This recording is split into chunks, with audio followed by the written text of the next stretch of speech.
श्री शिवाय नमस्तुभ्यम। हर हर महादेव।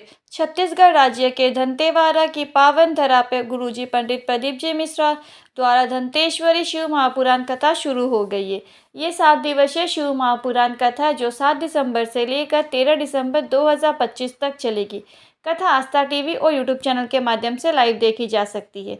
कथा का समय है दोपहर को 2 बजे से लेकर शाम को 5 बजे तक। आज 12 दिसंबर 2025 छठे दिन की कथा पूर्ण हो चुकी है।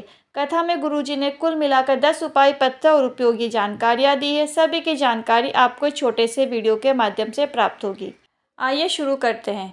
कथा शुरू करते ही गुरुजी ने कहा, भोलेनाथ से माता पार्वती ने पूछा, इस संसार सागर में भक्त आपसे मिलना चाहेंगे तो कहाँ पर जाना चाहिए उन्हें, क्योंकि इतने मंदिर, इतने ज्योतिर्लिंग, इतने स्थान हैं। तो शिव जी ने कहा, दुनिया के लोग मुझे सब जगह ढूंढेंगे, पर जो व्यक्ति एकांत में बैठकर ओमकार का जाप करेगा तो उसे अपने मन अंदर ही मेरा दर्शन हो जाएगा। बढ़ते कथा की दूसरी विशेष जानकारी की ओर। गुरुजी ने कहा, शिव आनंद आश्रम में जाकर भोलेनाथ के शिवलिंग के दर्शन किए और भूमि में बैठकर भगवान का नाम जाप किया। और इसके बाद गुरुजी ने कहा, लोग कहाँ कहाँ घूमने जाते हैं, पर एक बार आप वस्त्र के इस धरा पर आकर देखना, इतने सुंदर सुंदर भोलेनाथ के शिवलिंग के दर्शन होंगे जिनका वर्णन भी नहीं किया जा सकता। और एक बात और कहना चाहेंगे, भगवान कृपा करेंगे तो शिव आनंद आश्रम में बिना पंडाल के कथा करना चाहेंगे। अगर प्रशासन अनुमति दे तो बाद में गुरुजी ने इतना भी कहा कि बहुत बड़ी व्यासपीठ मत लगाओ तो ही कथा करेंगे। आप तो बस एक पत्थर रख देना, उस पर आसन रख देना, उस पर बैठकर हम कथा कर देंगे। इलेक्ट्रिसिटी, साउंड और भोजन की व्यवस्था हम स्वयं लेकर आएंगे। बढ़ते कथा की तीसरी विशेष जानकारी की ओर। जयमणि ठाकुर जी पत्र लेकर आए। 19 साल का एक बेटा था जो शांत हो गया और उसके मरने के बाद मैं बहुत टूट गई। मेरा एक ही बेटा था। मेरी उम्र 45 वर्ष के आसपास हो गई थी। बाबा ने कृपा करी, मुझे एक बेटा और दिया, पर वो 1.5 साल का था और गिर गया और वो भी चल बसा। इसके बाद हमेशा रोती रही। 50 साल की उम्र हो गई है, औलाद होने की कोई उम्मीद नहीं है। पूरी उम्मीद खत्म हो गई और मैंने कथा पंडाल में बैठकर कथा का श्रवण किया और मिट्टी को गढ़ में लगा लिया। और बाबा ने 50 साल की उम्र में मेरी झोली फिर से भर दी है। मुझे पुत्र रत्न की प्राप्ति हुई है। इसी का आभार व्यक्त करने कथा पंडाल में आई हूँ। बढ़ते हैं कथा की चौथी विशेष जानकारी की ओर। गुरुजी ने कहा, दुनिया में 3 उपहार सर्वश्रेष्ठ है। गुरुजी ने कहा, यदि आप किसी को कुछ नहीं दे सकते तो कम से कम आपके चेहरे की जो पसंदीदा, आपके चेहरे की जो स्माइल है, आपके चेहरे की जो मुस्कुराहट है, जो मुस्कान है, वो तो आप दे ही सकते हो। पहले भी कहा है, मुस्कुरा लो इन दांतों से खिलखिला के, नहीं तो एक दिन गिर जाएंगे। इसके बाद गुरुजी ने कहा, आपकी मीठी वाणी किसी को कुछ नहीं दे सकती तो 2 शब्द मीठे बोल कर तो देखो। बढ़ते हैं कथा की 5वीं विशेष जानकारी की ओर। मनीषा जी पत्र लेकर आई। मेरे पति को अचानक पेट में बहुत दर्द हुआ, खून की उल्टियाँ होने पर, और डॉक्टर को फिर दिखाया तो डॉक्टर ने ऑपरेशन का बता दिया और साथ ही साथ 50 लाख रुपए खर्चा होगा ये भी बताया। इतने पैसे कहाँ से लाते? डॉक्टर से थोड़ा सा वक्त लेकर, थोड़ा सा टाइम लेकर और उनसे दवा लेकर आ गए। 15 दिन निकले पर लीवर काम नहीं कर रहा था। दवाई के साथ शिव महापुराण कथा देखने लगे।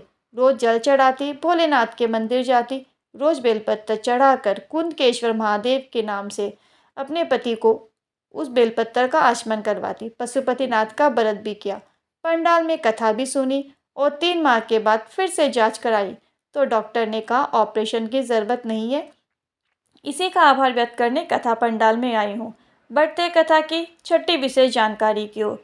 गुरुजी ने कहा, नींद नहीं आती, ऐसा सोचकर बैठोगे तो नींद कम होती चली जाएगी।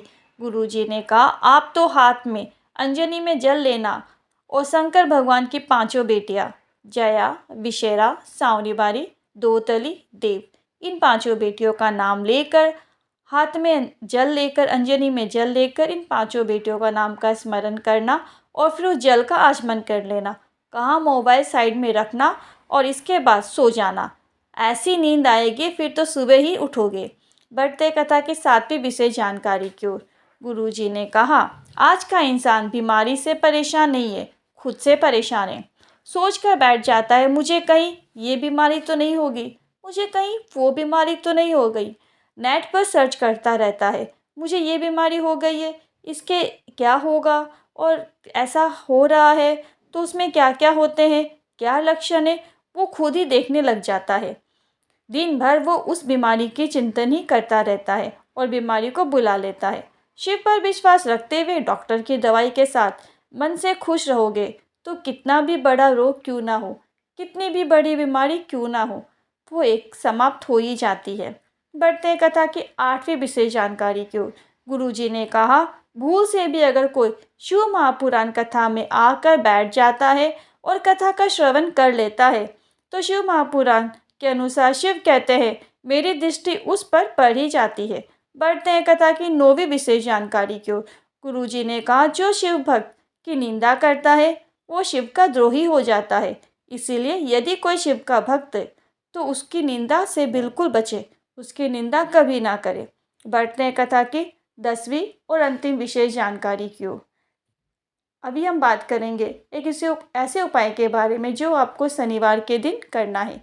यदि आपको किसी ने कोई दोष बता दिया है, शनि दोष है या कालसर्प दोष या कोई भी दोष है, तो आपको एक काजल की डिब्बी लेनी है और अपने नीचे से लेके ऊपर आपको उतारा करना है। 21 बार उतारा करना है काशी विश्वनाथ का नाम का स्मरण करते हुए। नाम एक बार ध्यान से सुने, काशी विश्वनाथ का नाम का स्मरण करते हुए 21 बार आपको उतारा करना है और 21 बार ही आपको काशी विश्वनाथ नाम का स्मरण करना है। इसके बाद आपको काजल की डिब्बी किसी भी पीपल वृक्ष के नीचे ले जाकर दबा देना है। पर ध्यान रहे, जो आप काजल की डिब्बी लोगे वो बिल्कुल नई होनी चाहिए।